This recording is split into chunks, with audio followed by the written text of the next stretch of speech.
pengasuh Pondok Pesantren Nurul Islam Desa Keperluan Duku Puntang, Kabupaten Cirebon. Kepada beliau Kiai Muhammad Abdul Latif Al-Hafiz dengan segala hormat kami haturkan. Sallu ala Nabi Muhammad.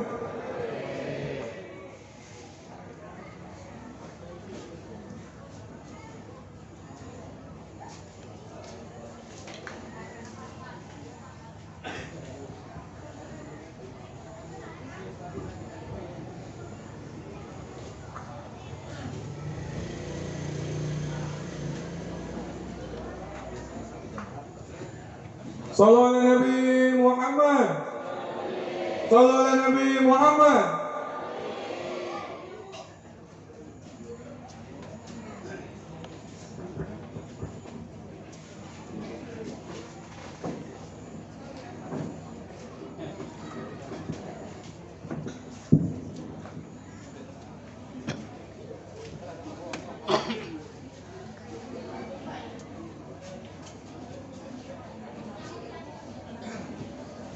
Assalamualaikum warahmatullahi wabarakatuh.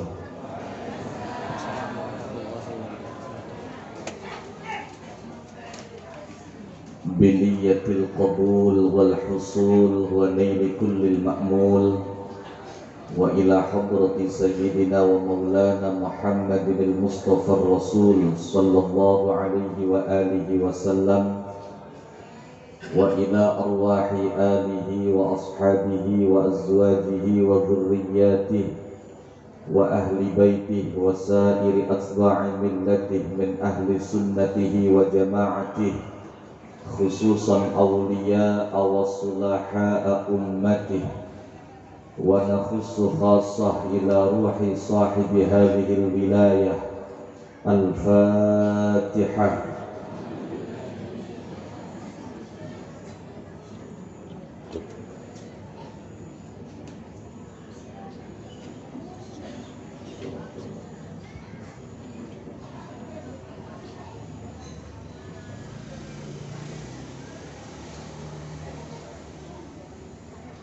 Alhamdulillahilladzi ja'ala al-'ilma rafi'al maqam syadidan lisan la yura fil manam wa la yurathu 'anil aba'i wal a'mam.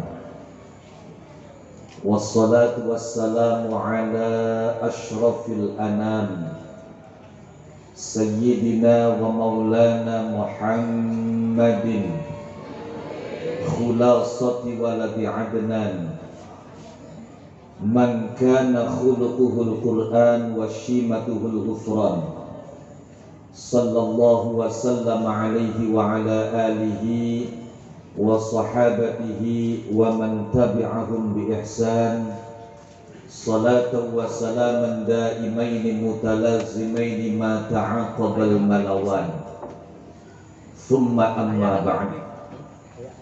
Hadratil muhtaramin ulama'an al-a'izza wa masyayikhan al-kurama, yang saya hormati, yang saya muliakan, yang saya ta'zimkan, para alim, para kiai, para ajengan, para sepuh bini sepuh kasepuhan, wabil khusus sahib wa khadim majlis ta'lim Fajrul Islam Kiai Amin Fadilatul Habib Syauqi, juga para kiai, para ustaz yang tidak bisa saya sebutkan satu persatu tanpa mengurangi rasa hormat dan ta'zim. Bapak Kuwu Desa Cisetu, ibu-ibu, bapak-bapak, remaja-remaji, adik-adik, wisudawan, wisudawati yang kami muliakan dan semoga senantiasa dimuliakan oleh Allah Subhanahu wa ta'ala. Alhamdulillah, pada malam hari ini kita dipertemukan oleh Allah Subhanahu wa ta'ala bisa bermujalasah, bisa bermuajahah dalam rangka imtihan, sekaligus dirangkai dengan acara peringatan haul tadi pagi. Mudah-mudahan kita semua dijadikan oleh Allah Subhanahu wa Ta'ala sebagai umat yang senantiasa mengingat jasa para orang tua. Semoga kita semua dijadikan oleh Allah Subhanahu wa Ta'ala sebagai orang yang selalu ingin dekat dan menyatu dengan para ulama. Apalagi momentum kita pada saat ini baru saja selesai menjalankan ibadah Ramadan.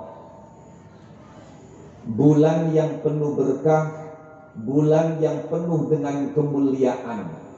Bahkan menurut mayoritas ulama di dalam bulan itu ada satu malam yang nilainya, kualitasnya lebih baik dan lebih istimewa daripada 1000 bulan. Walaupun pandangan ini tidak disepakati oleh sebagian ulama, khususnya mereka-mereka yang telah mencapai makom kasyaf, mereka-mereka yang sudah mencapai makom kewalian. Dulu satu ketika ada seorang wali besar bernama Al-Imam Abul Abbas Al-Mursi. Beliau adalah guru dari Al-Imam Ibnu Athaillah As-Sakandari, pengarang kitab Hikam, pengarang kitab Lataiful Minan, pengarang kitab At-Tanwir fi Isqati Tadbir, pengarang kitab Hatkul Astar fi Ilmil Asrar, dan masih banyak karangan-karangan yang lain yang ditulis oleh Al-Imam Ibnu Athaillah. Beliau punya guru namanya Syekh Abul Abbas Al-Mursi, dan Syekh Abul Abbas Al-Mursi merupakan murid langsung dari Sayyidina Imam Abul Hasan Ali Asy-Syadzili. Satu ketika Imam Abul Abbas Al-Mursi ditanya, "Wahai Imam, wahai Syekh, kapan kira-kira tepatnya Lailatul Qadar?" Di luar dugaan semua orang, ternyata Imam Abul Abbas Al-Mursi memberikan jawaban yang berbeda. Ulama-ulama yang lain ketika ditanya kapan Lailatul Qadar, itu menggunakan hitungan matematis. Ada yang melihat awal Ramadannya hari apa, maka bisa diketahui tanggal berapa Lailatul Qadarnya. Ada yang menghitung jumlah huruf Lailatul Qadar yang ada di dalam surat Inna Anzalna, ada berapa jumlah hurufnya. Maka ketika semua huruf yang ada di surat itu dijumlah, maka jumlah huruf ini menunjukkan dan mengisyaratkan Lailatul Qadar. Ada lagi yang menangkap isyarat Lailatul Qadar dari kalimat hiya yang ada di akhir ayat, salamun hiya hatta matla'il fajr. Kalimat hiya merupakan satu-satunya dhamir yang rujuknya kembali kepada Lailatul Qadar. Tidak sedikit ulama yang kemudian menyimpulkan bahwa kalimat hiya menunjukkan kapan tepatnya terjadi Lailatul Qadar. Maka dihitung dari mulai Inna Anzalna sampai hiya, itu ada berapa kalimat. Ternyata setelah dihitung sampai di kalimat hiya merupakan kalimat yang ke-27. Maka akhirnya sebagian ulama berkesimpulan Lailatul Qadar pasti terjadi pada tanggal 27 Ramadan. Mayoritas ulama ketika ditanya tentang Lailatul Qadar jawabannya seperti itu. Tapi di luar dugaan, seorang wali besar Al-Imam Abul Abbas Al-Mursi ketika ditanya mata taqa'u Lailatul Qadri ya Imam, kapan terjadi Lailatul Qadar? Maka beliau menjawab, alhamdulillah, nahnu qaumun kullul layali indana lailatul qadar. Alhamdulillah, kata Syekh Abdul Abbas Al-Mursi, kami adalah komunitas orang yang sepanjang waktu, setiap malam bagi kami adalah Lailatul Qadar.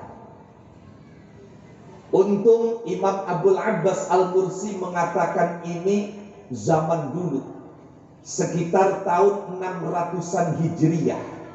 Kalau beliau memberikan pernyataan itu sekarang, insya Allah dipastikan bakal viral dan akan memancing hujatan-hujatan netizen yang tidak paham.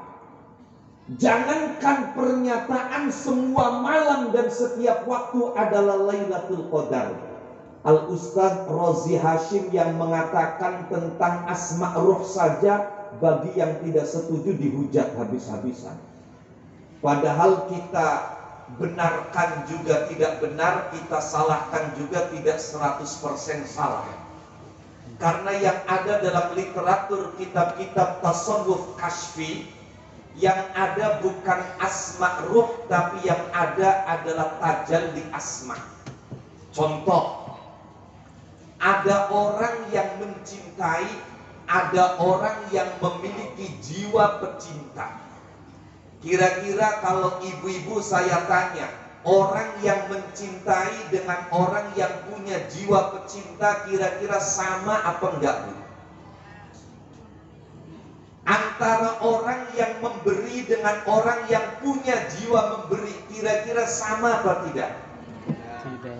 Antara orang yang menyayangi dan orang yang punya jiwa penyayang kira-kira sama atau tidak?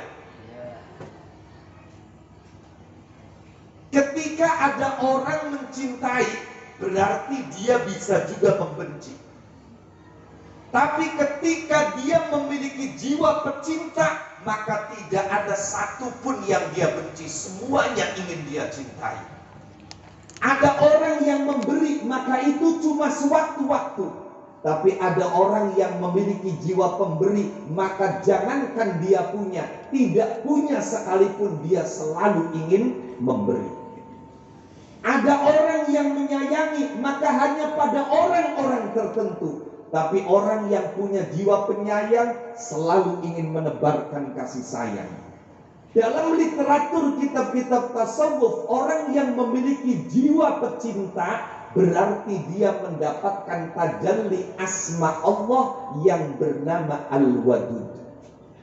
Ketika ada orang memiliki jiwa penyayang, berarti di dalam hati orang itu telah tajalli asma Allah Ar-Rahman. Ketika ada orang memiliki jiwa pemberi, maka berarti di dalam jiwa orang itu telah tajalli asma Jawad. Wahakadha, dan demikian seterusnya. Yang ada adalah tajalli asma. Maka untung Imam Abdul Abbas Al-Mursi ketika mengatakan semua malam bagiku adalah Lailatul Qadar. Dulu belum ada media sosial, belum ada internet. Sekilas pernyataan ini tidak benar. Sebab ulama-ulama ketika menjelaskan tentang Lailatul Qadar, mereka bahkan punya hitungan untuk menetapkan dan mengetahui kapan Lailatul Qadar. Tapi kalau kita kaji lebih dalam, subhanallah, ternyata pernyataan Imam Abdul Abbas Al-Mursi ini luar biasa. Bagaimana maksudnya? Contoh,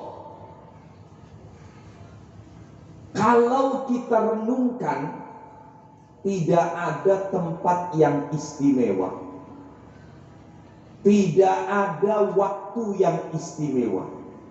La fadla liwaktin ala akhar, la fadla limakanin ala akhar. Tidak ada waktu yang lebih istimewa dari waktu yang lain, tidak ada tempat yang lebih istimewa dari tempat yang lain, kecuali Di tempat itu dan pada waktu itu ada sosok yang istimewa dan terjadi momen serta kejadian yang istimewa. Kita buat analogi perbandingan. Allah Subhanahu wa ta'ala di dalam Al-Quran bersumpah, aku bersumpah dengan negeri ini. Yang dimaksud negeri ini adalah Mekah.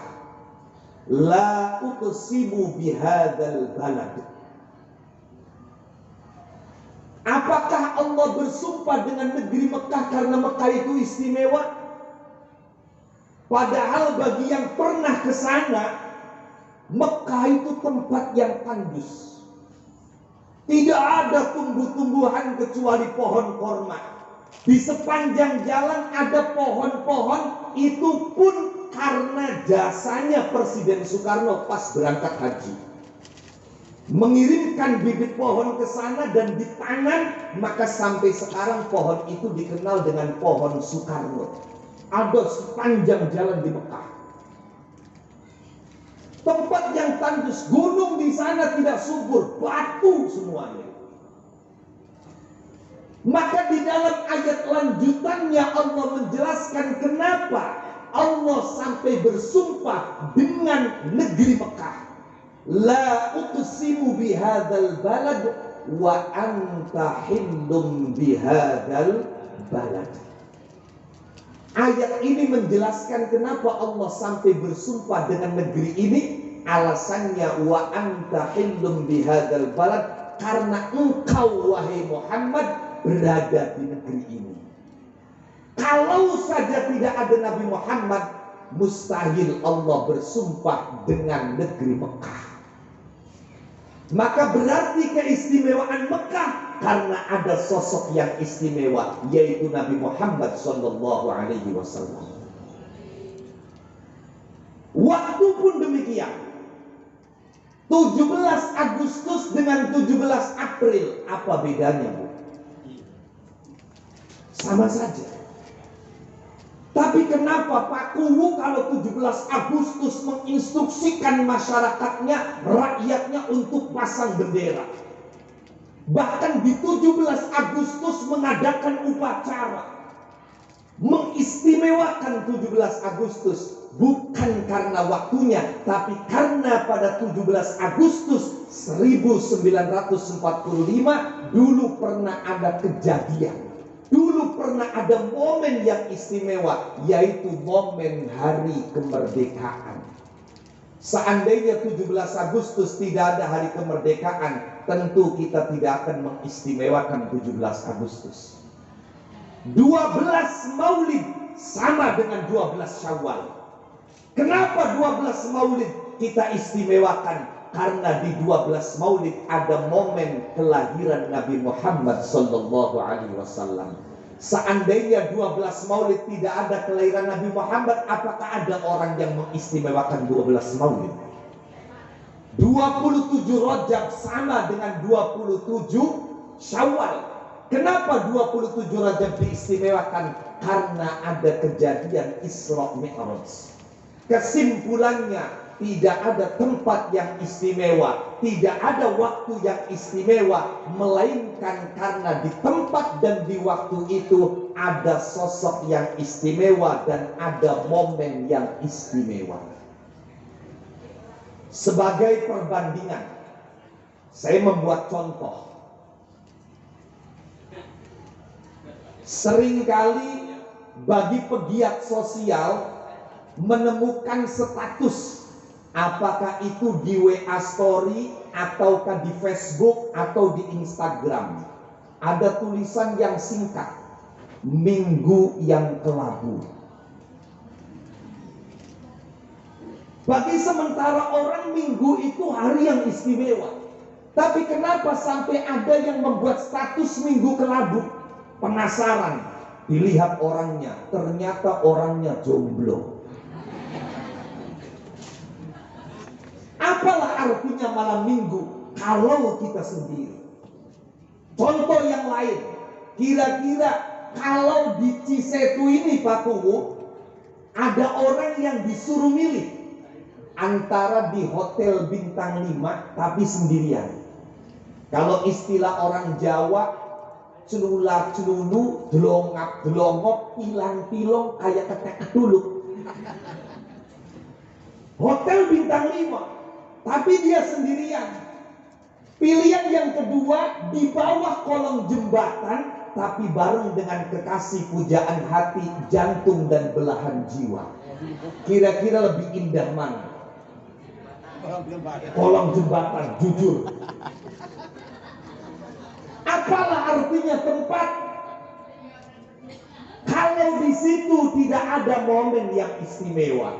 Apalah artinya tempat kalau kita tidak bisa bersanding, bercumbu, bermesraan, berdua dengan kekasih pujaan hati?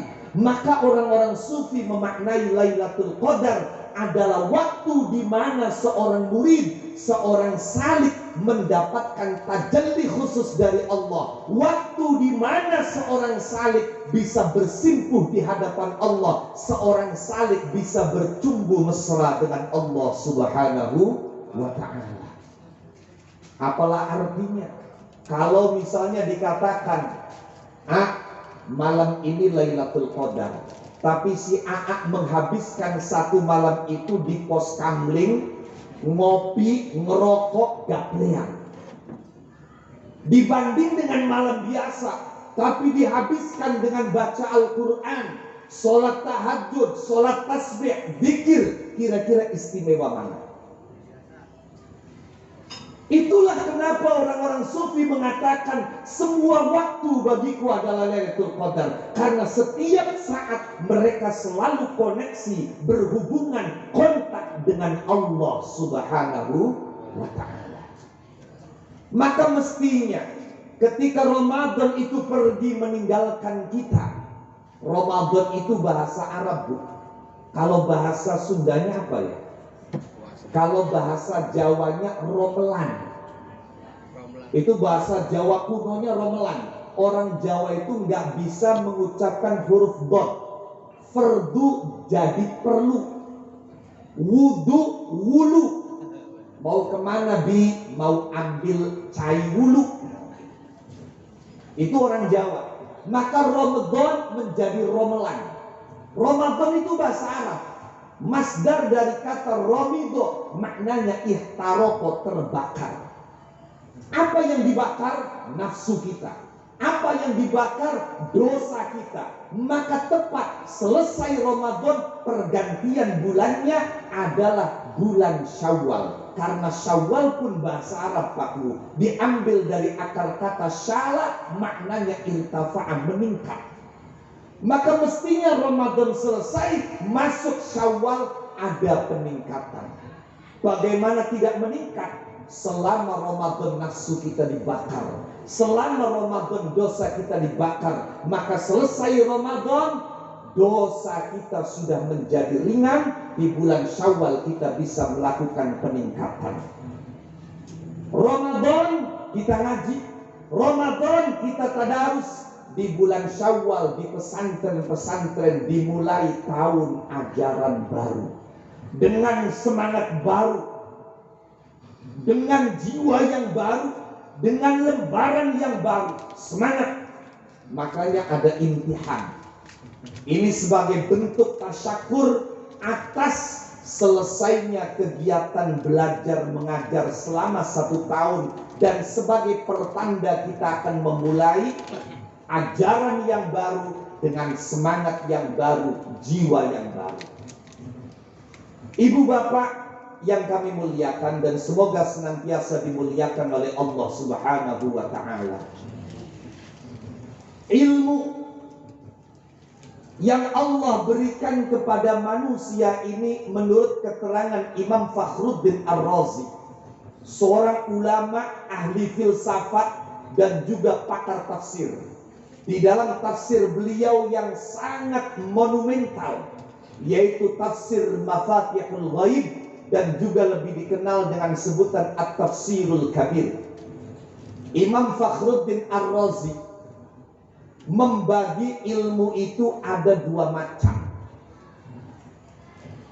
sesuai dengan wahyu pertama yang diturunkan oleh Allah Subhanahu wa ta'ala.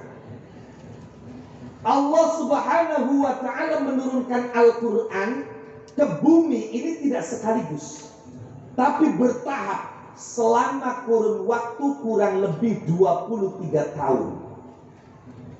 Yang pertama kali diturunkan oleh Allah cuma 5 ayat. 5 ayat yang ada di awal surat Al-Alaq. Bismillahirrahmanirrahim. Iqra' bismi rabbikal ladzi khalaq. Khalaqal insana min 'alaqin. Iqra' wa rabbukal akram. Alladzi 'allama bil qalami 'allamal insana ma lam ya'lam. Ini yang pertama kali diturunkan oleh Allah. Kalimat Iqra kalau kita perhatikan itu ada 2. Oleh karenanya kata Imam Razi, ilmu itu ada 2 macam. Ada ilmu yang biasa, ada ilmu yang luar biasa. Ilmu yang biasa ini diisyaratkan melalui kalimat 'allama bil qalam. Dan ilmu yang luar biasa diisyaratkan oleh Allah Subhanahu wa ta'ala melalui firman-Nya, 'allamal insana ma lam ya'lam.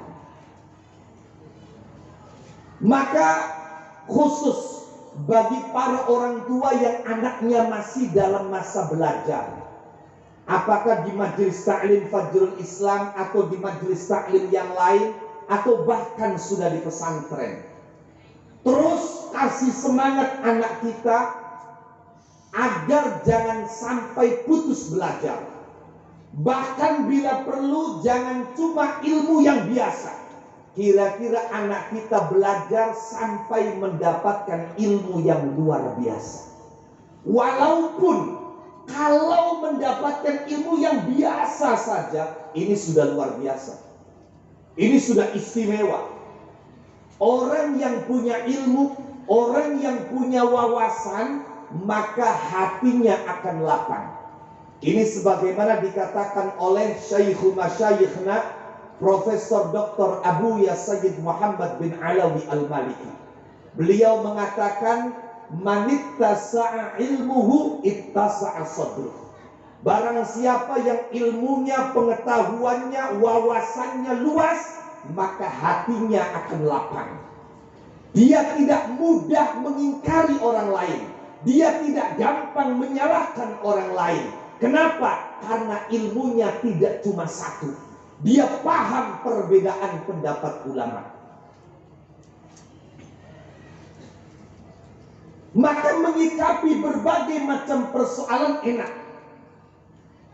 Ada satu kisah, Bu, bagaimana orang yang ilmunya, wawasannya luas, setiap hari banyak membaca, sering diskusi. Satu ketika orang ini naik bis malam. Tiba-tiba pas dia naik bis, ada orang yang juga ingin naik mobil yang sama. Maka sang kiai ini Masya Allah, beliau sebelum naik bis baca bismillah. Dan sesuai dengan aturan di kitab, baca bismillahnya yang nyaring, yang kenceng. Untuk apa? Untuk mengingatkan temannya agar ikut baca bismillah. Jadi kita kalau jam'iyah, kalau tahlilan pas makan-makan, itu kata para ulama sunnah baca bismillahnya yang nyaring. Biar temannya yang gak biasa baca bismillah malu dan ikut baca bismillah. Itu sunnahnya. Maka sang kiai ketika akan naik bis ini dia baca bismillah. Bismillah. Tiba-tiba pas baca bismillah, temannya ini bukannya ikut baca bismillah, sampai di atas bis malah ngomong sama Pak Kiainya, Bu. Pak Kiai, ada apa? Pak Kiai salah masuk, Pak Kiai. Salah masuk bagaimana? Itu tadi Pak Kiai bilang bismillah, ini bukan bismillah Pak Kiai, bis malam katanya. Kata Pak Kiai dalam hati, siapa bilang ini odong-odong? Sudah diomong bismalan, kebetulan kursi yang tersisa tinggal untuk 2 orang. Daripada berdiri capek, duduk. Mobil berangkat, tidak lama kemudian bannya pecah. Kebetulan tidak bawa ban serep, akhirnya harus ditambal. Pas ditambal selesai, kemudian bis berangkat, gerimis kayak tadi, hujan. Lah biasanya kalau pas mau hujan lebat itu kan banyak geledek. Ada geledek yang suaranya nyaring sekali. Orang satu bis kaget semua, termasuk yang duduk di samping Kiai. Saking kagetnya spontan dia mengucap haleluya. Orang itu kalau kaget tergantung dia biasa ngomong apa, maka itu yang akan terucap. Kalau setiap hari wiridannya manggilin anak, biasanya pas kaget itu ngabsen anaknya. Saya ada tetangga saya itu, kalau kaget itu nama anaknya disebut satu-satu. Kebetulan anaknya itu namanya panjang-panjang, sulit-sulit, jadi nggak nyampe-nyampe.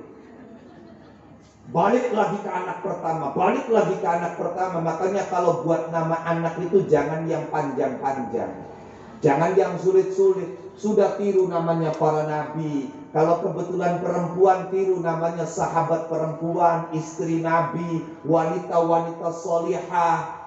Gak usah tiru artis, nanti kalau besar jadi artisnya malah gak karuan. Bila perlu tanya sama Habib, tanya sama Kiai. Kadang-kadang buat nama anak cari sendiri di Quran. Masih mending sih carinya di Quran, bukan tanya sama Mbah Google. Nyarinya di Quran gak pakai terjemah. Akhirnya dipikir ini kira-kira pantas buat nama anak. Ketemu sama ayat wa idza qara'tal Qur'ana fasta'idz billahi minasyaitonir rajim. Wah ini keren ini. Kalau buat nama anak, jadi namanya siapa? Bambang Syaitoni, panggilannya Tony. Kalau mau cari di Quran, cari yang dekat saja Bu, nggak usah jauh-jauh di tengah, apalagi yang di belakang. Ambil dari surat Fatihah, itu sudah bagus semua buat nama anak.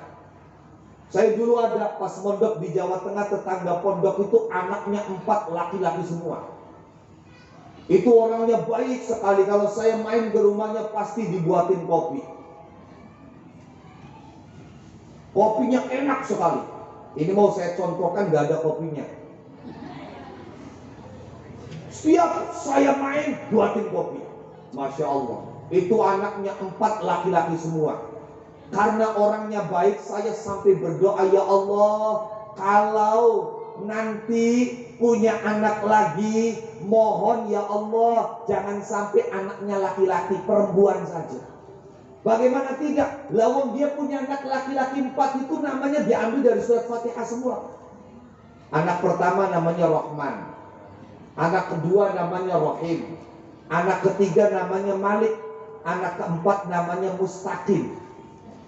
Makanya saya berdoa, ya Allah kalau punya anak lagi jangan laki-laki dan perempuan ya Allah. Takut nanti kalau laki-laki lagi dikasih nama waladhdallin.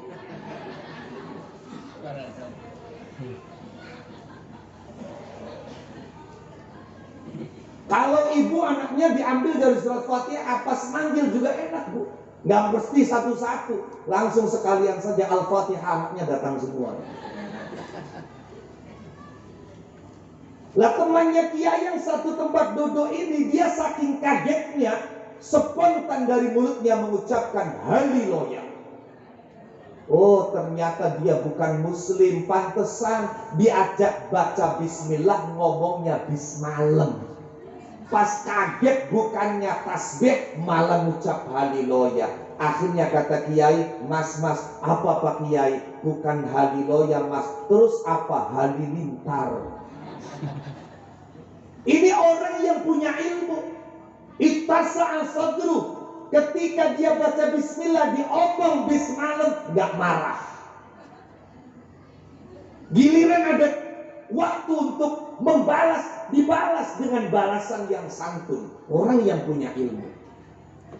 Apalagi kalau sampai kita punya ilmu yang alamal insana ma lam ya'lam, ilmu yang luar biasa, ilmu laduni dalam bahasa Imam Ghazali, ilmu wahbi dalam bahasa ulama yang lain, maka luar biasa. Bagaimana contoh ilmu yang luar biasa itu? Ada beberapa kisah. Dulu ada seorang wali besar, bahkan dia dijuluki Sayyidut Ta'ifah As-Sufiyah, pimpinan dan penghulu kelompok sufi. Namanya Al-Imam Abul Qasim Junaid Al-Baghdadi. Imam Junaid Al-Baghdadi, beliau ngaji sama gurunya Imam Ma'ruf Al-Karhi. Satu ketika gurunya memanggil, Junaid, ta'al, Junaid kemari. Maka Junaid datang. Sesampainya di hadapan guru, sang guru mengatakan, Junaid, ini tahun ajaran baru, santri baru yang datang tambah banyak, saya sudah semakin tua, jadi tolong Junaid bantu saya ngajar santri-santri baru. Subhanallah. Kalau yang disuruh sama kiai itu saya langsung siap, hadir Maulana, siap. Tapi Imam Junaid Al-Baghdadi dimintai oleh gurunya untuk ikut ngajar. Apa jawabannya? Samihni Maulana, mohon maaf kiai, saya bukan tidak punya adab, saya bukan tidak punya akhlak, saya bukan ingin membantah perintahmu, tapi sekali lagi, punten pisan kiai, saya sudah kadung berjanji tidak akan mengajar sebelum saya mendapat izin langsung dari Rasulullah Sallallahu Alaihi Wasallam. Masya Allah, wali buat ngajar saja nunggu izin dari Nabi. Sekarang, Masya Allah, baru ikut pesantren kilat 2 minggu, keluar dalil semua itu mulutnya sudah. Malah mending pesantren kilatnya di pesantren beneran mah. Pesantren kilatnya di lembaga pemasyarakatan, di penjara. Keluar langsung dari ustaz. Imam Junaid Al-Baghdadi mengatakan, Maulana, saya bukan tidak patuh. Ini beneran ya, Masya Allah. Ini mah tambah lama nanti. Di sini biasanya sampai jam berapa kalau ngaji? Jam 2, tabu 2, Masya Allah. Sallu ala Nabi Muhammad. Kata Imam Junaid Al-Baghdadi, bukan saya tidak patuh, bukan saya menentang, tapi saya kadung sudah janji tidak akan ngajar sebelum saya dapat izin dari Rasulullah. Maka apa kata gurunya? Gurunya tidak tersinggung. Oh begitu, ya sudah. Silakan kalau begitu, kamu pulang lagi ke kamar sana, nggak apa-apa. Karena orang alim, ilmunya banyak, wawasannya luas, nggak mudah marah, nggak mudah tersinggung. Muridnya diminta nggak mau, sudah nggak apa-apa. Subhanallah, malam harinya Imam Junaid Al-Baghdadi mimpi. Di dalam mimpinya dia berjumpa dengan Nabi Muhammad Sallallahu Alaihi Wasallam. Di dalam mimpi itu tidak lama, Nabi mengatakan kepada Imam Junaid, Ya Junaid, al-an qad ana waktuka lit-ta'lim. Wahai Junaid, sekarang sudah tiba saatnya waktumu untuk mengajar. Saking senangnya, saking bahagianya, itu Imam Junaid langsung terbangun. Beliau tidak sempat melihat jam, tidak ingat ini waktu masih malam atau sudah pagi. Beliau langsung lari menuju rumah gurunya, ingin menyampaikan kabar gembira kalau dia bermimpi bertemu Rasulullah dan mendapat izin untuk mengajar. Ternyata masih malam, Bu. Masih jam 2. Itu ketuk-ketuk pintu itu. Pintu itu bahasa Inggrisnya door. Makanya kalau pas musim pilihan kuwu, door to door. Ya Pak Kuwu. Kalau pas film, door to door. Itu kalau ketuk-ketuk pintu, bahasa Inggrisnya gedor-gedor. Itu ketuk pintu malam-malam, keras. Kemudian gurunya datang membukakan pintu. Imam Junaid baru mangap. Mangap itu kalau cek Sundana naon? Sami, Imam Junaid baru mau ngomong. Apa kata gurunya? Kamu malam-malam kesini mau ngomong apa? Mau ngabarin kalau Nabi sudah kamu kasih izin kamu untuk mengajar. Itu mangatnya Imam Junaid tambah lebar. Dia belum menyampaikan, gurunya sudah ngomong. Apa kamu malam-malam kesini waktunya tidur? Mau menyampaikan kalau Nabi mendatangi kamu dan telah memberi izin kepada kamu untuk mengajar. Lawang Nabi datang di mimpi kamu, itu saya undang kok, kata gurunya. Masya Allah. Imam Junaid belum menyampaikan, gurunya sudah tahu. Ini namanya ilmu wahdi, ilmu laduni, ilmu luar biasa, ilmu yang langsung Allah yang mengajarkan. Allamal insana malam ya'lam. Ada contoh lain.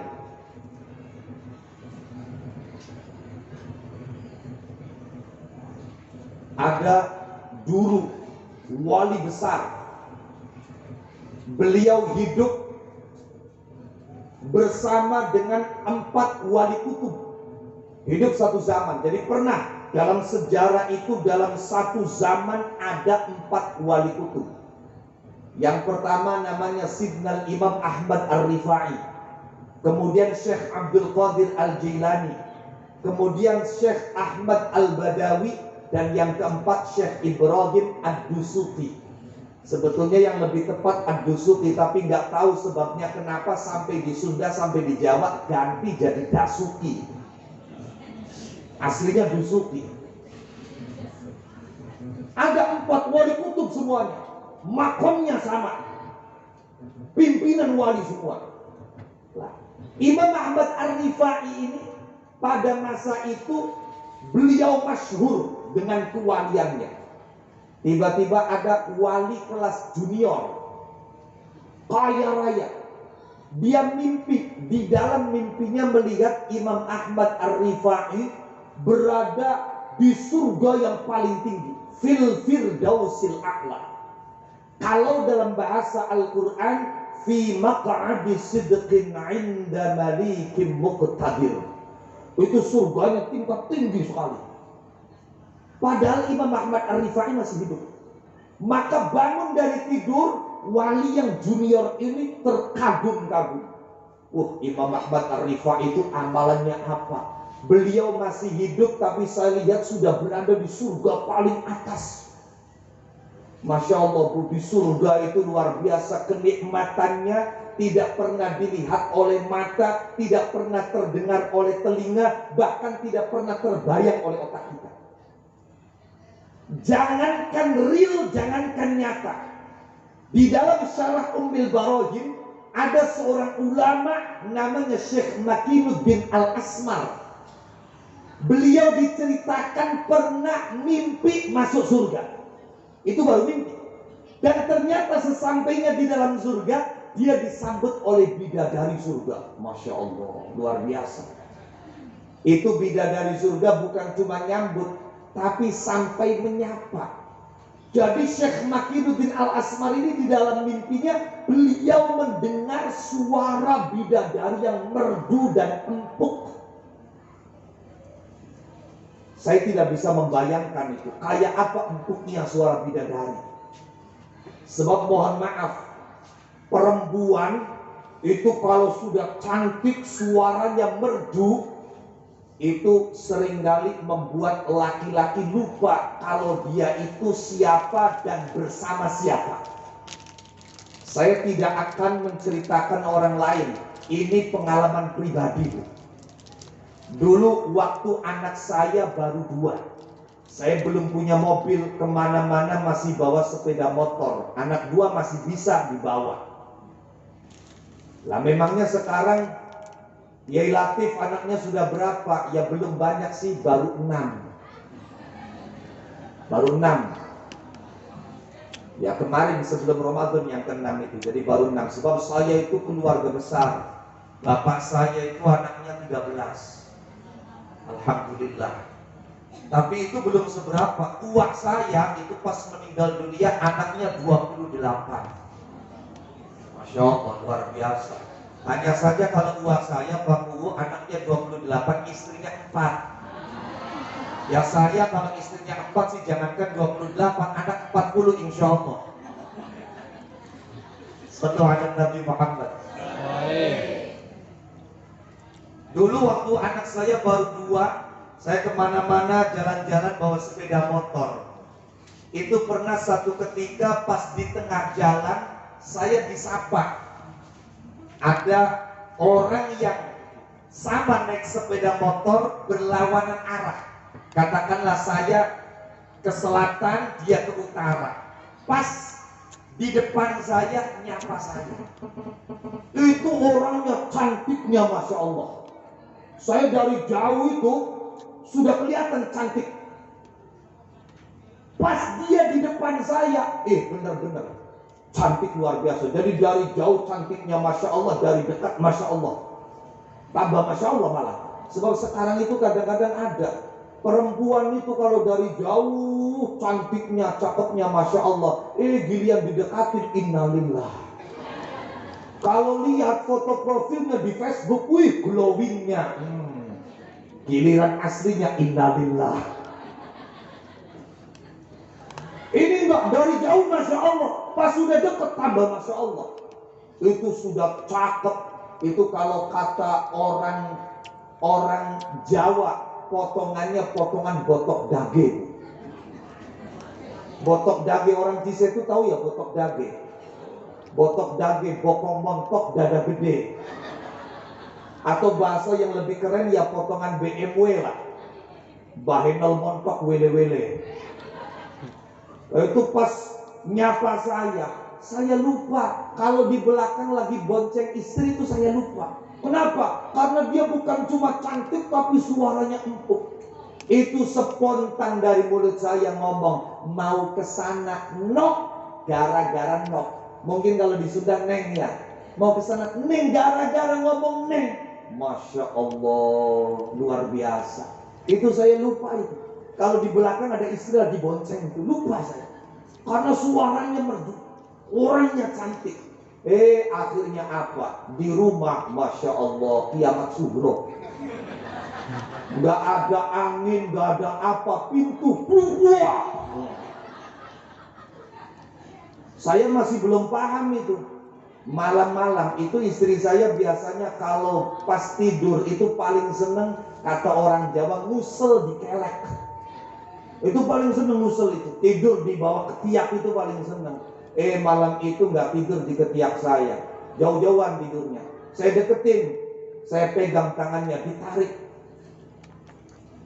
Akhirnya saya tanya, kenapa? Masya Allah, ini sulitnya ngadepin perempuan seperti itu. Kalau ada masalah, ditanya bener-bener sama suaminya, ada apa? Jawabannya, mikir saja sendiri. Sama di sini ya, seperti itu ya. Jadi saya tidak bisa membayangkan bagaimana suaranya bidadari surga. Orang bidadari dunia saja suaranya yang merdu membuat lupa kalau di belakang ada istri yang lagi bonceng.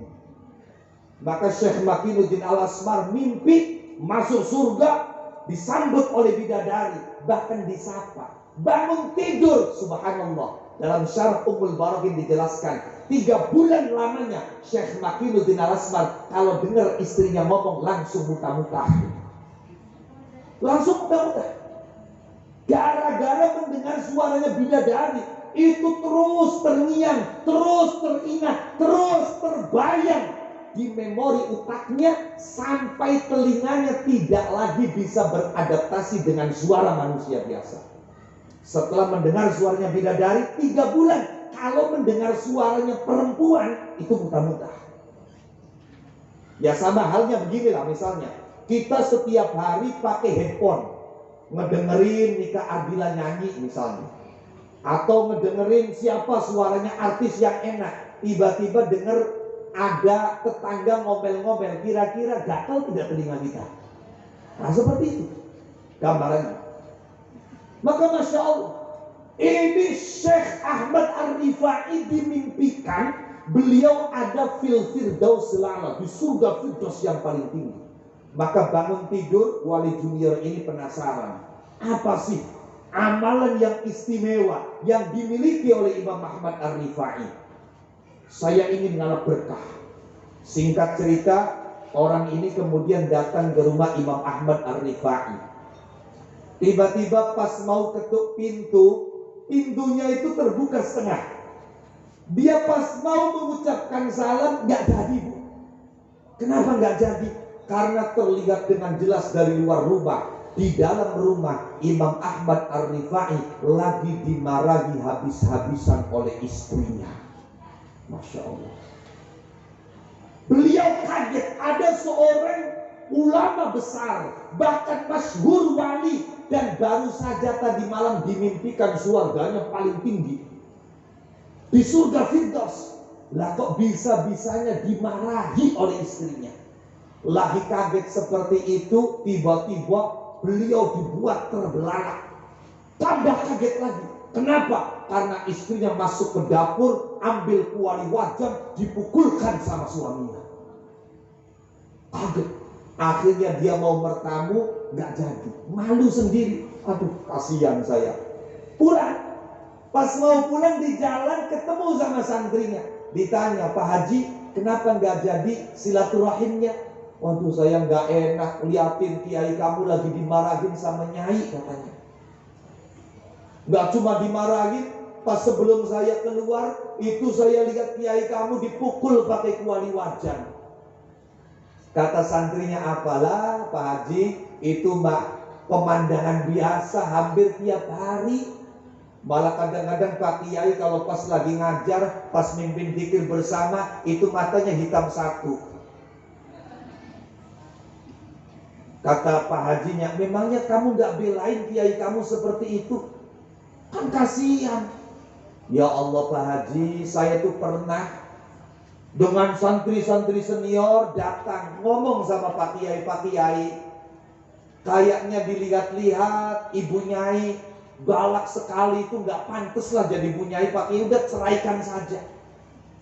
Pak Kiai jangan takut, gak laku Pak Kiai. Mumpung di kampung saya stoknya lagi banyak, mau janda mau perawan ada, tinggal pilih yang mana pengennya, ceraikan saja. Apa jawaban Imam Ahmad Ar-Rifai? Kata Imam Ahmad Ar-Rifai, sudahlah kamu gak usah ikut campur urusan saya. Istri saya marah sama saya, bahkan kadang-kadang mukul saya, wajar. Lawang sudah 7 tahun lebih saya menikah dengannya, sampai saat ini saya belum bisa bayar mas kawin. Pantesan hari raya gak ngebeliin baju lebaran saja, habis itu suami.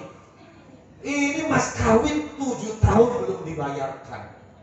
Akhirnya kata tamu tadi, loh memang Pak Kiai itu hutang mas kawinnya berapa? Banyak Pak Haji, kami udah urunan dengan teman itu gak sanggup buat bayar. Memangnya berapa? 450 dinar. Itu mungkin kalau pakai graman itu ya sekitar 2 kilogram emas. Tapi karena calon tamu ini orang kaya, akhirnya dia langsung punya inisiatif. Emas cuma segitu, saya di rumah masih banyak. Sudah, pulang, dia ambil emas, dia datang lagi dengan gagah. Dia berani masuk ketuk pintu. Setelah sampai di depan Imam Ahmad Ar-Rifai, dia sampaikan, Kiai, saya mendengar katanya Pak Kiai itu punya hutang mas kawin sampai saat ini belum bisa dibayar. Ini Pak Kiai, saya bawa emas 3 kilo Pak Kiai. Itu kalau kiainya saya, Masya Allah, jazakallah. Langsung itu. Tapi subhanallah, apa kata Imam Ahmad Ar-Rifai? Kata Imam Ahmad Ar-Rifai, ini emas bawa pulang lagi ke rumah kamu. Loh memangnya kenapa Pak Kiai? Lah kamu tadi malam mimpiin saya berada di surga yang tingkatnya paling tinggi. Itu semua saya dapatkan karena saya sabar menghadapi istri yang galak. Jadi kalau saya bayarkan nanti dia nggak marah lagi sama saya. Kalau dia nggak marah lagi sama saya, nanti saya takut surganya diturunkan sama Allah. Makanya ibu-ibu kalau kepengen suaminya surganya paling tinggi, itu marahnya jangan pernah berhenti. Bila perlu kuali wajan pukulkan.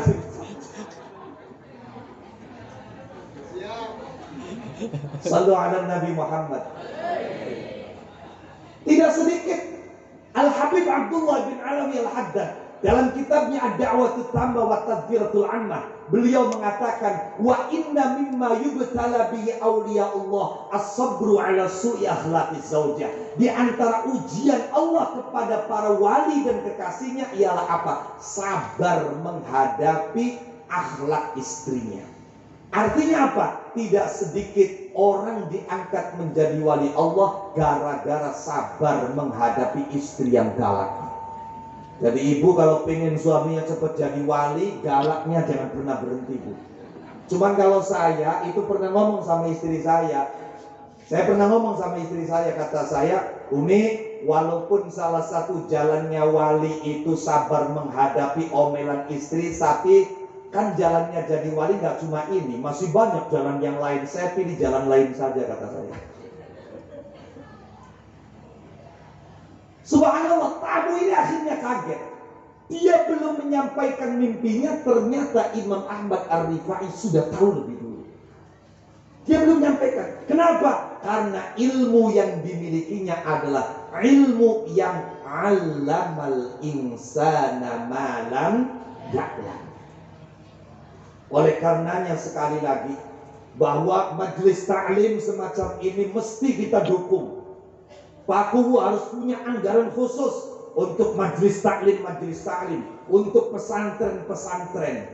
Kenapa? Karena bukan hanya tempat-tempat seperti ini yang berikhtiar maksimal membangun generasi yang soleh dan solihah, tapi ketahuilah bahwa majelis taklim dan pesantren adalah sarana untuk mendekatkan umat dengan para ulama. Sekali umat ini jauh dari ulama, sekali umat ini lari dari ulama, ancamannya luar biasa, Pak, Bu. Di antaranya Rasulullah mengancam ketika orang sudah menjauh dari ulama dan lari dari ulama, maka kewibawaan Islam akan dicabut oleh Allah. Orang tidak lagi takut menjelek-jelekkan Islam. Orang tidak lagi gentar menjelek-jelekkan Islam, karena Islam wibawanya sudah dicabut. Yang kedua, orang kalau sudah lari dari ulama, maka yang tidak kalah menyakitkan adalah keberkahan hidup ini akan dicabut oleh Allah Subhanahu wa taala. Na'udzubillahi min dzalik. Hidup kita nggak akan berkah. Makanya dulu pernah ada seorang janda, itu punya anak laki-laki satu.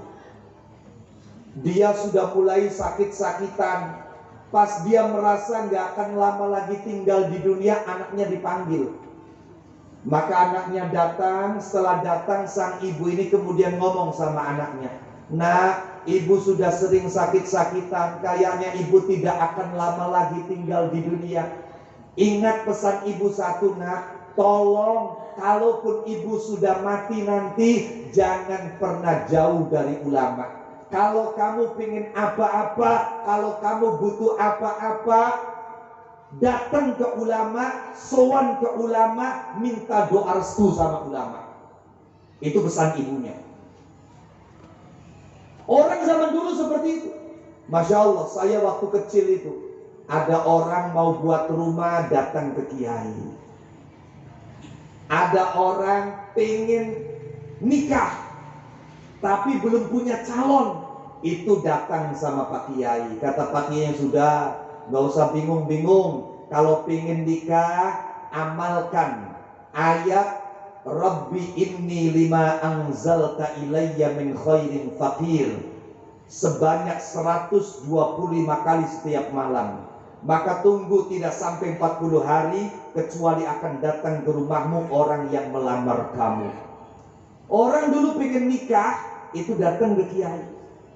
Sudah nikah, Masya Allah, pengen punya anak, karena sudah 5 tahun menikah masih juga nggak punya anak, datang ke kiai, minta ijazahnya. Kata kiai, sudah, nggak usah bingung-bingung. Kalau pas sholat, setelah selesai tahiyat, sebelum salam, baca ayat Rabbi la tadharni fardaw wa anta khairul warithin. Setelah itu baru assalamualaikum warahmatullah, assalamualaikum warahmatullah. Akhirnya istrinya hamil.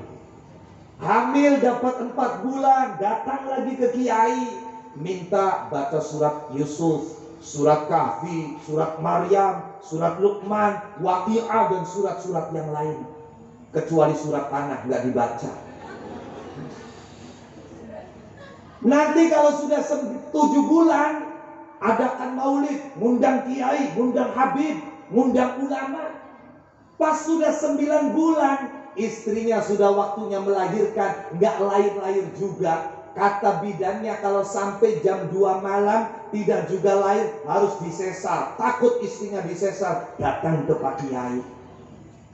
Sampai anaknya lahir, kemudian tumbuh, nakal. Itu anaknya nakal, datang ke Pak Kiai. Pak Kiai minta amal-amalan, buat apa lagi? Buat anak Pak Kiai itu, anak saya nakalnya 27 derajat Pak Kiai. Kayak fadilahnya sholat berjamaah.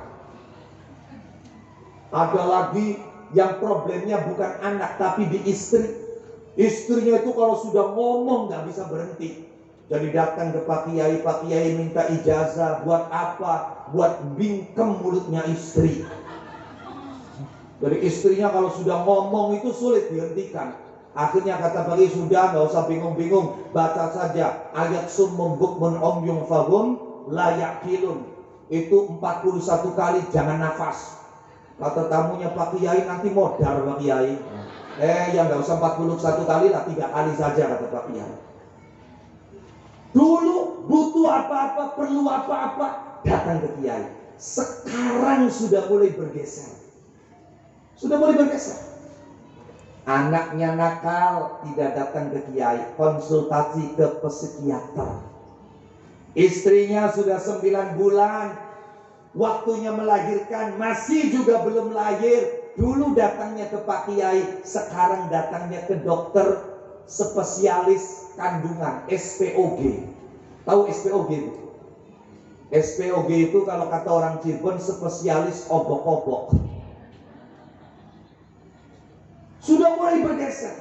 Padahal orang ini, umat ini kalau sudah mulai lari menjauh dari ulama, yarfa'ullahu anhumul barakah, keberkahan hidup ini akan dicabut oleh Allah Subhanahu wa ta'ala.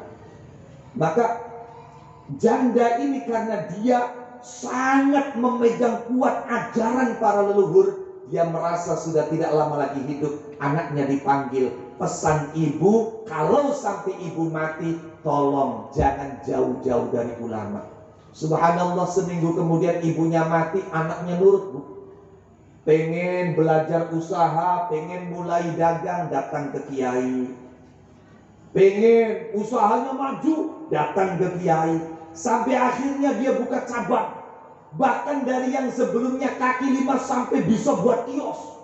Sampai akhirnya dia buka cabang usaha lain. Dia buka travel. Masya Allah, berkembang menjadi perjaka sukses. Semuanya selalu melibatkan Kiai. Mau melakukan apa, datang ke Kiai. Setelah selesai, cerita sama Kiai. Berkah hidupnya. Satu ketika ada meeting, pertemuan pengusaha-pengusaha sukses di hotel bintang 5. Tiba-tiba pas di acara pertemuan itu, sang pemuda tadi melihat ada salah satu wanita karir yang cantik luar biasa. Singkat cerita, dia jatuh cinta pada pandangan pertama. Pulang dari rapat, pulang dari pertemuan, Masya Allah, makan gak enak, minum gak enak, tidur gak bisa tidur, mata suruh merem. Itu bayangan perempuan tadi memenuhi kamar. Sudah, akhirnya apa? Daripada tersiksa, dia datang ke rumahnya, dilamar. Singkat cerita, dilamar. Karena dibutakan oleh cinta, ketika dia datang melamar, dia lupa datang dan minta restu sama Kiai. Ini awal. Akhirnya apa? Akhirnya sampai menikah. Menikah pun dia tidak manggil Kiai, tidak ngundang Kiai, tidak minta dinikahkan Kiai, tidak minta didoakan Kiai. Dibutakan oleh cinta. Sampai akhirnya dia punya anak. Subhanallah, anaknya cakep. Karena bapaknya tampan, ibunya cantik, anaknya cakep. Umur 1,5 tahun mulai bisa jalan. Masuk 2 tahun, tiba-tiba anaknya kena stik, panas. Semua rumah sakit tidak bisa menurunkan panas anak ini. Sampai akhirnya harus berobat ke luar negeri. Uangnya habis untuk pengobatan anak. Sampai dia berobat ke Singapura, dirawat di sana, panasnya bisa turun, tapi ada efek yang tidak bisa dihindari. Sebagian saraf motoriknya kena, sehingga anak itu kalau kata orang Jawa jimpe. Jimpe itu apa ya? Tangannya begini saja. Anak itu gak bisa jalan, kemana-mana harus pakai kursi roda. Masya Allah, hartanya habis. Saat itulah dia seperti mendapatkan tamparan, ingat dengan wasiat dan pesan ibunya. Apa yang salah dari diri saya? Oh iya, ada wasiat ibu yang tidak saya lakukan. Apakah gara-gara ini? Akhirnya apa? Dia ngomong sama istrinya, mengajak istrinya untuk sowan silaturahim ke Pak Kiai. Ternyata apa, Bu? Masya Allah, sudah lama tidak datang ke Pak Kiai. Kebetulan istrinya adalah perempuan yang paling tidak suka dengan Kiai. Akhirnya apa kata istrinya? Kok Kiai mau apa? Kata suaminya, ya mau minta doa, minta air. Siapa tahu nanti anak kita sembuh. Kata istrinya, Mas, sampeyan itu mikir, dokter yang sekolahnya tinggi, bayarnya mahal, itu nggak bisa menyembuhkan anak kita. Pak Kiai yang SD saja nggak tamat, masa iya bisa menyembuhkan? Buat apa kita ke sana? Nanti kalau ke sana harus bawa gula batu, bawa teh, bawa rokok, bawa ini, bawa itu. Keuangan kita lagi kurang. Istrinya itu marah-marah diajak sama Kiai. Akhirnya apa? Ya sudah, nggak jadi ke Pak Kiai. Tapi semakin hari pesan ibunya selalu terngiang-ngiang di telinga dia. Dia merasa bersalah, ingin sekali menemui Kiai. Seminggu kemudian, di saat dia lagi ingin ketemu dengan Kiainya, tiba-tiba Pak Kiainya lewat di depan rumah bawa mobil. Saking senangnya dia lari dari dalam, keluar, menghentikan Pak Kiai. Akhirnya setelah mobil itu berhenti, dia persilakan Pak Kiai untuk mampir. Dalam hatinya, Pak Kiai mampir, saya nggak perlu ke sana, bisa minta doa di sini. Siapa tahu dengan doa Pak Kiai anak saya bisa sembuh. Akhirnya sampai ke dalam, kemudian orang ini ngomong sama istrinya, "Mah, apa Pak? Lagi sibuk? Buatin kopi lagi. Tadi juga barusan ngopi, sekarang kopi lagi. Lagi ngirit, gula mahal," kata istrinya. Bukan buat papa, Mah. Ini ada tamu. Tamu siapa? Air putih saja. Jangan ngomong gitu. Ini Pak Kiai yang datang. Oh, Pak Kiai mampir. Kalau nggak mampir, nggak buat kopi. Sekarang mah rugi kopi 1 gelas ini. Akhirnya dibuatin kopi. Singkat cerita, ngobrol, kangen, sampai lupa maksudnya untuk minta doa. Kiai itu pulang. Lupa dia minta doa. Kiainya pulang. Setelah kiainya pulang, dia baru ingat, astagfirullahaladzim, saya minta Pak Kiai mampir itu tujuannya minta doa. Sekarang Pak Kiai pulang, baru ingat, astagfirullahaladzim, berarti saya harus ke sana. Tapi kalau ke sana istri nggak mau. Aduh, gimana caranya? Bingung itu. Di saat dia sedang kebingungan, dia ingat kalau Pak Kiai tadi minum kopi itu nggak habis, cuma separuh. Siapa tahu bekas kopinya Pak Kiai mau diambil berkahnya. Siapa tahu bekas kopinya Pak Kiai bisa untuk wasilah kesembuhan anak saya. Akhirnya dia ngomong sama istrinya, "Ma, apa lagi Pak? Itu tadi kopinya Pak Kiai mana? Sudah aku buang, Pak. Astagfirullahaladzim. Marah itu suaminya. Kamu itu gimana, Ma? Itu kopi mau saya ambil loh, Papa. Itu gimana? Itu kan kopi bekas, Pak. Kalau pengen kopi saya buatin yang baru, gak perlu marah-marah. Bukan soal kopinya, itu kan kopi bekasnya Pak Kiai. Lah memang kalau bekasnya Pak Kiai buat apa? Saya mau ambil itu untuk wasilah kesembuhan anak saya. Ngarang, apa hubungannya kopi sama kesembuhan anak, kata istrinya. Akhirnya suami ini tidak kalah.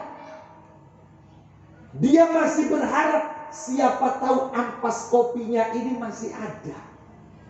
Maka dia cari. Ternyata di tempat pencucian sudah tidak ada. Siapa tahu terkena siraman air, masuk ke kamar mandi. Dia masuk ke kamar mandi, ternyata kaget luar biasa.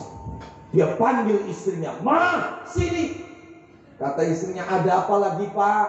"Sini, nanti dulu ini lagi nyuci. Sini sebentar, lihat." "Lihat-lihat apa, Pak? Udah tahu kayak gitu, Pak. Nanti malam saja." "Sini liatin." "Ngeliat apa sih, Pak?" Kok mau itu istrinya. Akhirnya suaminya keluar, tarik istrinya masuk. "Lihat ini." "Lihat apa sih, Pak?" Itu suaminya menunjuk. Ada di paku tembok kamar mandi itu ada celana dalam nyantol. Kata suaminya, "Kamu lihat, Ma." Iya, Pak. Itu kan bukan celana dalam Papa. Tadi kan Pak Kiai sebelum pulang itu kan minta izin masuk kamar mandi. Iya, terus kenapa? Lah, ini siapa tahu ini celana dalamnya Pak Kiai, mah. Loh, memangnya kalau itu celana dalam Pak Kiai mau apa, Pak? Ya mau diambil berkahnya, mah. Berapa kali lagi sih mesti Papa ngomong? Sudah sekarang ambil air. Akhirnya istrinya nurut ambil air. Itu celana dalam dimasukin ke air. Kata suaminya, "Ma, itu adik bawa sini, Ma." Adiknya dibawa pakai kursi roda. Ambil gelas, diminum. "Pak, jangan, Pak. Jijik," kata Mama. "Udah, kamu diam. Sekali ini saja, nurut sama saya," kata suaminya. Kasih minum. Subhanallah. Setelah dikasih minum, luar biasa. Sebagian lagi diusap pakai air itu, yang sebelumnya tidak kuat berdiri, bisa berdiri. Yang sebelumnya tidak bisa fasih kalau ngomong dengan fasih. Tidak dalam hitungan menit, tapi dalam hitungan detik.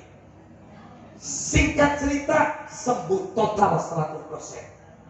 Istrinya yang terbelalak, istrinya yang kaget.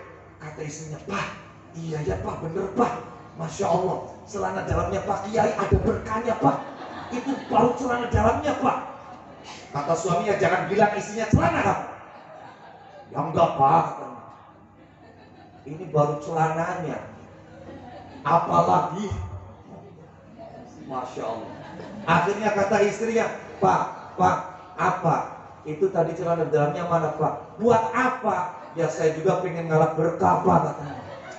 "Loh, kamu memangnya kenapa? Saya dari kemarin ini nggak tahu kena corona, nggak tahu kena covid, Pak. Itu kalau napas sesek sekali. Siapa tahu berkat celana dalamnya Pak Kiai bisa lega, Pak."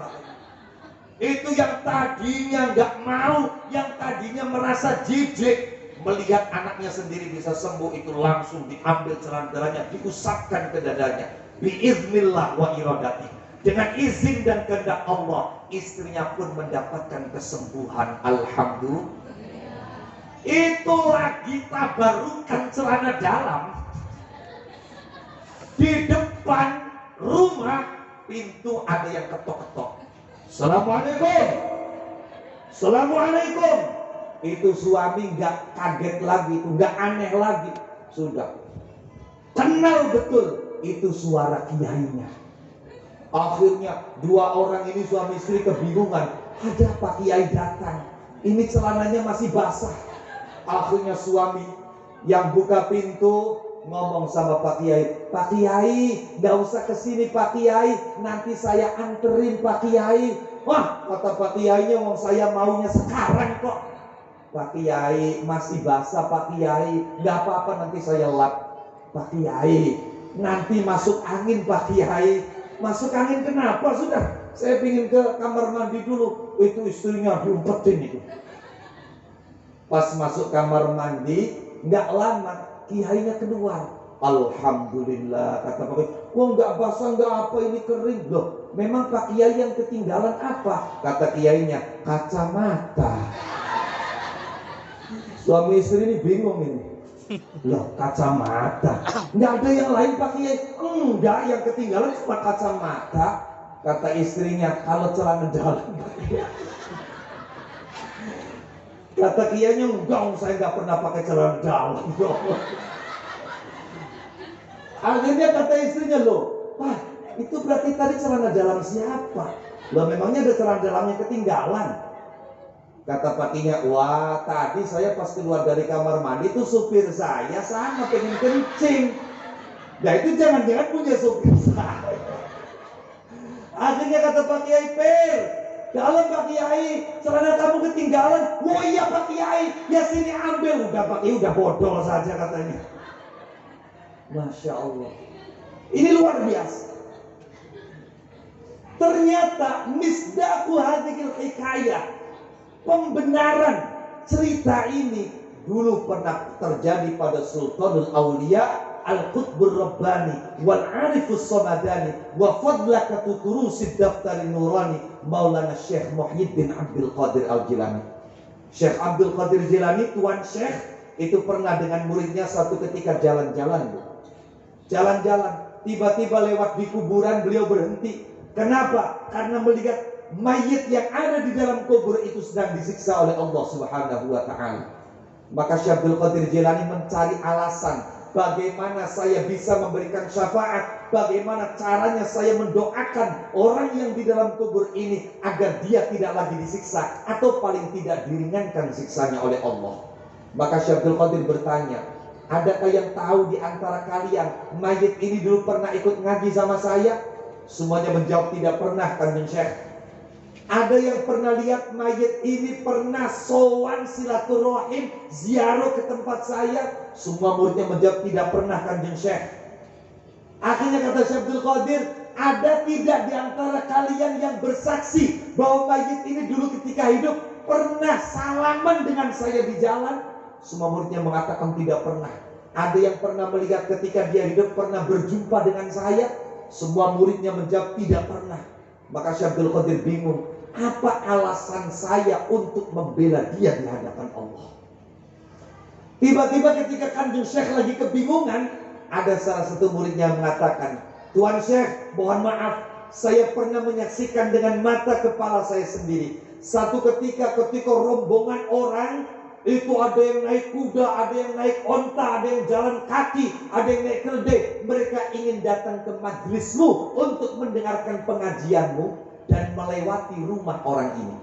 Orang ini tidak ikut hadir ngaji, tapi ketika rombongan orang-orang yang akan ngaji itu lewat di depan rumahnya, dia berdiri di depan rumahnya sambil tersenyum merasa senang dan bahagia. Bahkan sampai wajahnya pun terkena butiran-butiran debu yang berterbangan oleh kaki-kaki kuda yang berjalan cepat. Jadi Syekh Abdul Qadir itu, Bu, dalam kitab Nahlul Qadiriyah diterangkan, beliau kalau mengadakan pengajian, Masya Allah, itu yang hadir tidak kurang dari 70.000 orang. Dan ketika itu belum ada speaker. Yang hadir di majlisnya Tuan Syekh Abdul Qadir Jilani itu bukan hanya orang Islam, non-Muslim, Yahudi, Nasrani hadir di majelis beliau. Kalau orang Islam yang hatinya yakin, hatinya bersih, tulus, keluar dari majelisnya Tuan Syekh Abdul Qadir Jilani, sara waliyan min auliyaillah, dia jadi wali. Kalau yang hadir di majelis beliau adalah non-Muslim, orang Yahudi, orang Nasrani, maka mendengar kalam-kalam mutiara Syekh Abdul Qadir, keluar dari majelis, dia menjadi mu'allaf masuk Islam. Tidak kurang 70.000 orang yang hadir di majelisnya Syekh Abdul Qadir Al-Jilani.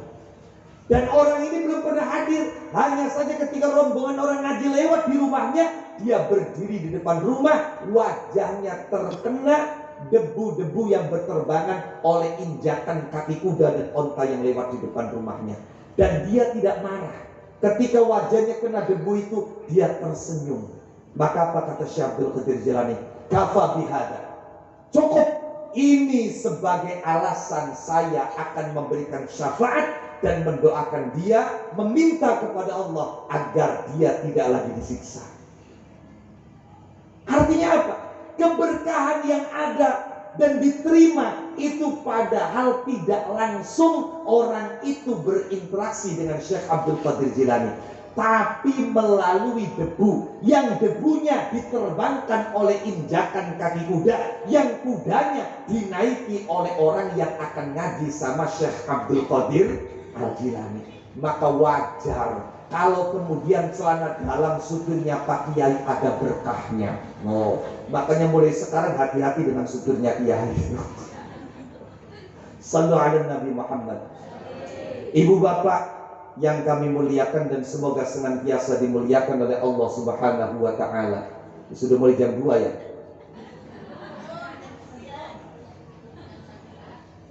Ilmu, baik itu ilmu yang biasa maupun ilmu yang luar biasa. Kalau ilmu yang biasa didapat dengan cara belajar, dengan cara rajin, dengan cara sungguh-sungguh, dengan cara membaca, dengan cara menulis, dengan cara menghafal, itu ilmu biasa. Tapi kalau ilmu yang luar biasa, kata Imam Ghazali, hanya bisa didapat melalui proses taswiyatun nafas, melalui proses pembersihan nafsu. Maka dalam Al-Quran dikatakan, wa nafsi wa ma sawwaha fa alhamaha fujuraha wa taqwaha. Melalui proses taswiyatun nafas, maka orang ini akan mendapatkan ilham dari Allah Subhanahu wa ta'ala. Yang dengan ilham itu dia tahu mana yang takwa, mana yang bukan takwa, mana yang baik, mana yang buruk, mana yang hak, mana yang batil, tanpa harus membaca lebih dulu. Bahkan orang yang ilmunya langsung dari Allah melalui proses tazkiyatun nafas, itu ilmunya langsung didapat dari Allah. Bagaimana ketika kita misalnya, ini yang terakhir ya, ketika kita merasa kita ini bukan turunan orang alim, kita ini bukan turunan kiai, kita ini bukan turunan orang yang hafal Al-Quran, apakah mungkin anak kita bisa mendapatkan dua macam ilmu ini? Tanpa ragu saya katakan sangat mungkin. Al-Imam Al-Ghazali dalam kitabnya Ar-Risalah Al-Laduniyah mengatakan, semua umat manusia punya potensi mendapatkan ilmu dari Allah, baik ilmu yang bil qalam maupun ilmu yang 'allamal insana ma lam ya'lam. Baik itu ilmu kasbi maupun ilmu wahbi, baik itu ilmu biasa maupun ilmu laduni. Kalau kita melihat sejarah ulama-ulama besar, tidak sedikit di antara beliau itu yang lahir dari keluarga yang biasa. Tapi Masya Allah Bu, Pak, karena kegigihannya, karena keyakinannya, karena tidak patah semangatnya, akhirnya punya putra-putri yang menjadi orang-orang besar. Contoh, Al-Imam Hujjatul Islam wa Barakatul Anam wa Muqtadul Khasi wal Am, Abu Hamid Muhammad ibn Muhammad Al-Ghazali At-Tusi. Saya sengaja tidak mencontohkan dari kalangan habaib dan sadat alawiyin, karena kalau dicontohkan dari kalangan habaib seperti Sayyid Habib Abdullah bin Alwi Al-Haddad, yang beliau sejak lahir sudah mendapatkan ilmu laduni. Jadi beliau belajar kepada Syekh Fulan, kepada Sayyid Fulan, kepada Habib Fulan, kepada Syarif Fulan, itu hanya untuk memberikan contoh dan teladan. Bukan karena beliau itu belum tidak mengerti. Beliau sudah alim sebelumnya, tapi beliau tetap tidak ingin meninggalkan syariat belajar. Itu persoalannya.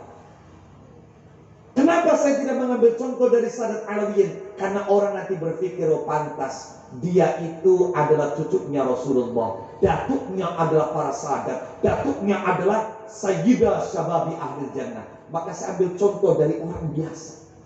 Imam Ghazali itu, Bu, yang namanya sampai sekarang dikenang, diabadikan.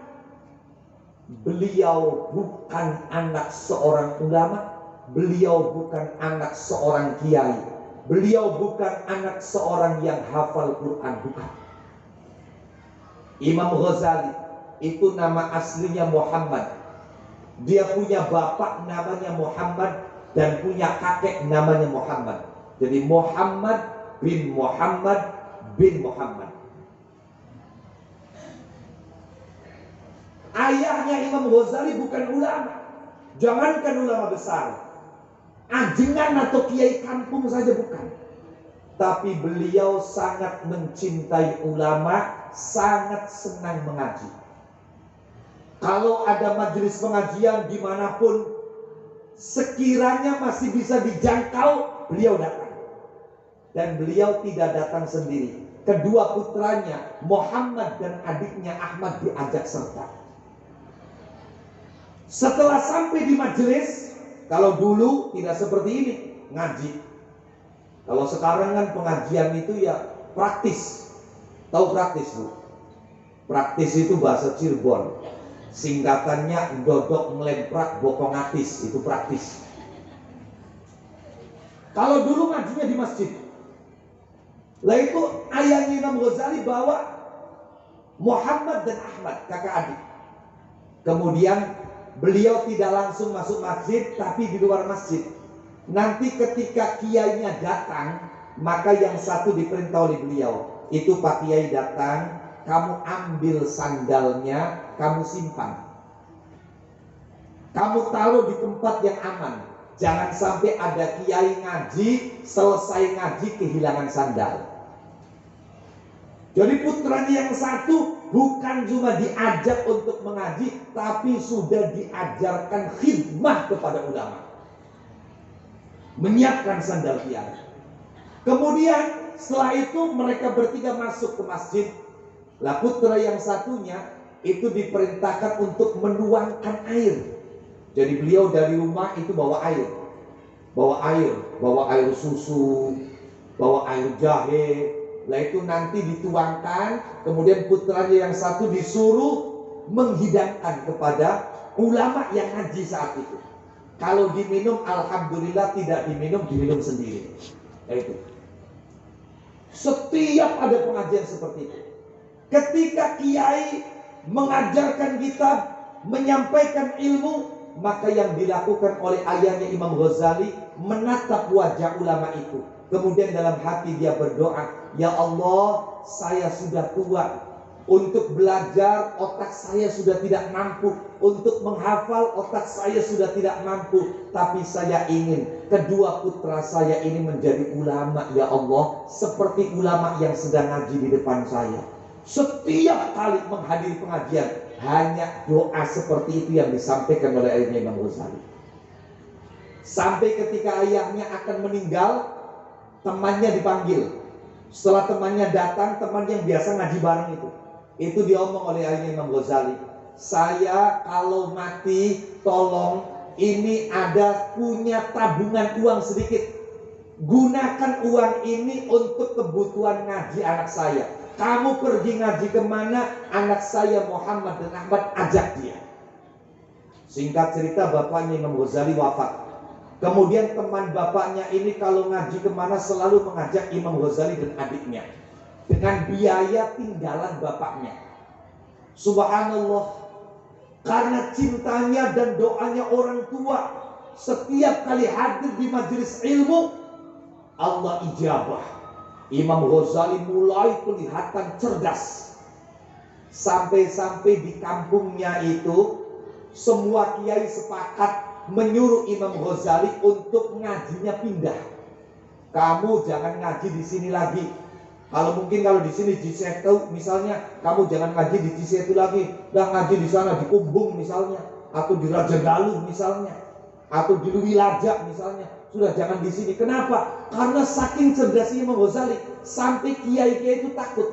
Kalau Imam Ghazali ikut ngaji, takut kalau ada keterangannya yang salah dan disalahkan oleh Imam Ghazali. Atau kalau buka pertanyaan, takut Imam Ghazali bertanya dan dia tidak bisa jawab karena pertanyaannya orang cerdas. Jadi direkomendasikan Imam Ghazali ngaji di tetangga kampung, tepatnya di desa Jurjan. Jadi beliau Imam Ghazali lahir di Tus, sekarang Iran. Akhirnya ngaji di Jurjan. Pulang pergi, ngaji di Jurjan. Ketika beliau ngaji pulang pergi dari Tus ke Jurjan, ada kejadian satu ketika di tengah jalan Imam Ghazali dan rombongan dihadang oleh perampok. Semua barang bawaan dirampas. Kalau tidak diberikan, mati. Termasuk Imam Ghazali. Bekal makanannya, bekal pakaiannya, uangnya, bahkan kitabnya, bukunya, pulpennya diambil sama perampok. Maka Imam Ghazali kemudian nangis.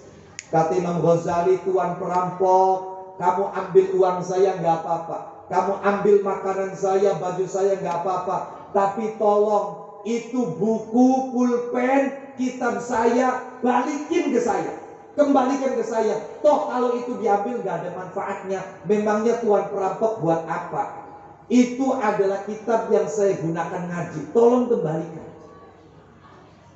Karena Imam Ghazali berpikir kalau sampai buku itu diambil, maka beliau ngaji selama ini ilmunya hilang semua. Karena ilmunya masih ada di tulisan. Setelah kejadian dirampok itu, kebetulan perampoknya kasihan, maka dikasihkan bukunya. Ini.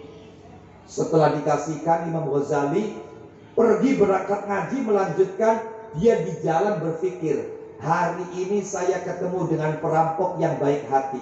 Kitab saya diambil dan saya minta kembali dikasihkan ke saya.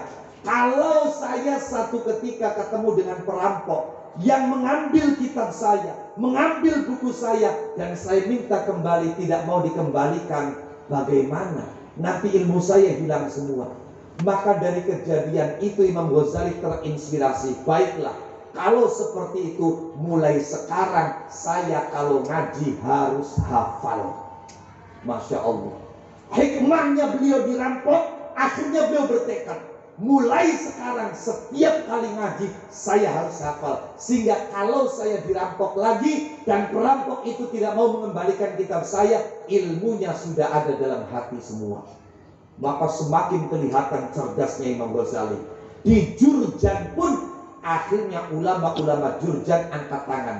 Muhammad Al-Ghazali, kamu sudah cukup ngaji di sini, jangan dilanjutkan. Kamu saya rekomendasikan ngaji ke Naisabur. Di sana gratis, di sana dapat beasiswa, di sana madrasahnya langsung dipimpin oleh ulama nomor 1 di dunia, yaitu Abul Ma'ali Imamul Haramain. Singkat cerita, Imam Ghazali ngaji sama Imam Haramain. Ngaji sama Imam Haramain gak lama, 3 tahun. Setelah 3 tahun ngaji sama Imam Haramain, Masya Allah, kealiman Imam Ghazali kelihatan betul.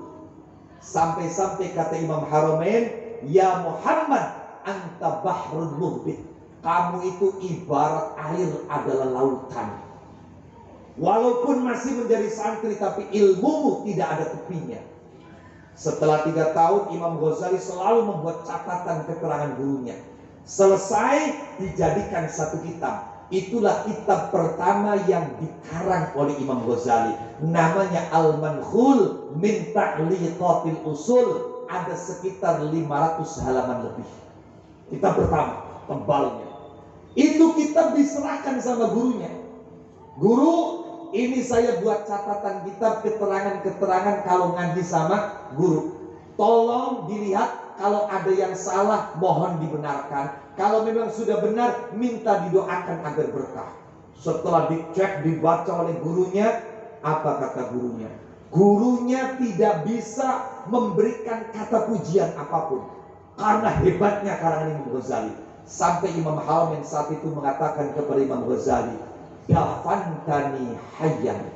Wahai Ghazali, kamu masih jadi santri sudah punya karangan kitab seperti ini. Itu sama saja kamu mengubur gurumu hidup-hidup. Artinya apa? Kalau sampai karangan Imam Ghazali ini tersebar, dicetak, maka kehebatan Imam Haramain itu akan tersaingi oleh Imam Ghazali. Masya Allah, luar biasa. Padahal kita tahu Imam Ghazali bukan lahir dari sosok orang tua yang ulama, bukan lahir dari orang tua yang hafal Quran, bukan lahir dari orang tua yang kiai, hanya lahir dari orang tua yang sangat mencintai ilmu dan ulama. Maka kalau ibu-ibu bapak-bapak kepingin anak-anaknya menjadi orang-orang yang berilmu, menjadi ulama, menjadi orang-orang yang hafal Al-Quran, kisah ini memberikan inspirasi kepada kita. Jangan pernah jauh dari ulama, cintai ulama, khidmat kepada ulama, betul-betul dari dalam hati berdoa kepada Allah. Insya Allah anak kita pun insya Allah dan mudah-mudahan akan menjadi penerus-penerus Imam Ghazali. Allahumma amin ya rabbal alamin. Ibu bapak yang saya muliakan dan semoga senantiasa dimuliakan oleh Allah Subhanahu wa taala, itu saja yang bisa saya sampaikan. Kurang dan lebihnya mohon dimaafkan. Wallahul muwaffiq ila aqwamit thoriq. Assalamualaikum warahmatullahi wabarakatuh. Waalaikumsalam warahmatullahi wabarakatuh.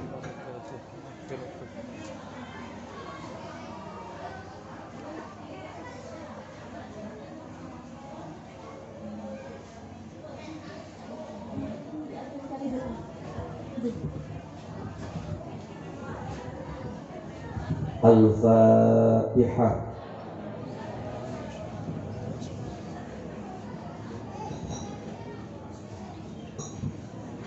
Shiratal ladzina an'amta 'alaihim ghairil maghdubi 'alaihim.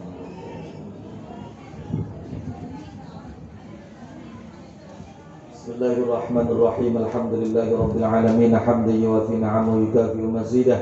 Ya Rabbana lakal hamdu kama yanbaghi li jalali wajhika wa 'azimi sultanik. Allahumma salli wa sallim ala sayyidina Muhammad wa ala ali sayyidina Muhammad.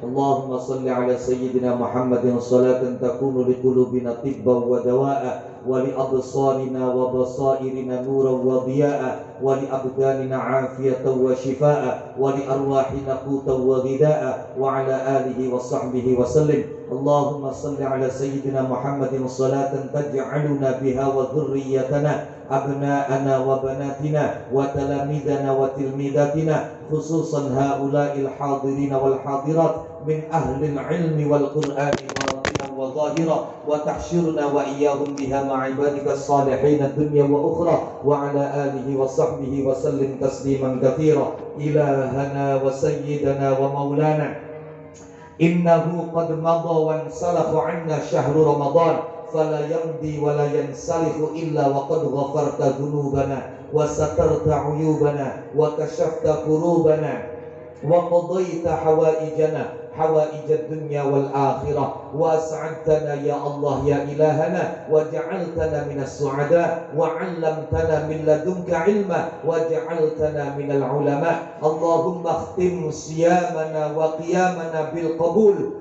waj'al 'idana farhatan wa bahjatan la tazul warzuqna ar-ru'yata wal ijtima'a wal murafaqata bihabibika sayyidina maulana Muhammadin al-Mustafa ar-Rasul sallallahu alaihi wa alihi wa sallam. Allahumma bihaqqi sayyidina Muhammad wa bihurmati ali sayyidina Muhammad wa bikaramati awliya'i wa sulahai ummati sayyidina Muhammad wa bibarakatil kitabil ladzi anzaltahu ala sayyidina Muhammad sallallahu alaihi wa alihi wa sallam. Ij'al hadzal majlisa ya Allah majlis at-ta'lim fajrul Islam wa sa'irul majalis al-'ilmiyah allati ussisat 'ala sunnati wal jamaah majalis nafi'ah mubarakah maimunah munawwarah ma'murah muayyadah mahfuzah mardiyah ila yaumil qiyamah birahmatika ya arhamar rahimin. Ahyina ya Allah hayatas su'ada hayata man tuhibbu baqa'ah wa tawaffana ya Allah wafatas syuhada wafata man tuhibbu liqa'ah wa khtim lana bil husna wal ihsan fi lutfi wa afiyati wa aman wa walidina wa auladina wa ikhwatina wa akhwatina wa sa'iri man ahatas bihi syafaqatu qulubina Wa sallallahu wasallam ala sayyidina Muhammad wa ala alihi wa sahbihi ajma'in bi fadli subhana rabbika rabbil izzati amma yasifun wa salamun ala al-mursalin walhamdulillahi rabbil alamin wa bi sirri asraril Fatihah.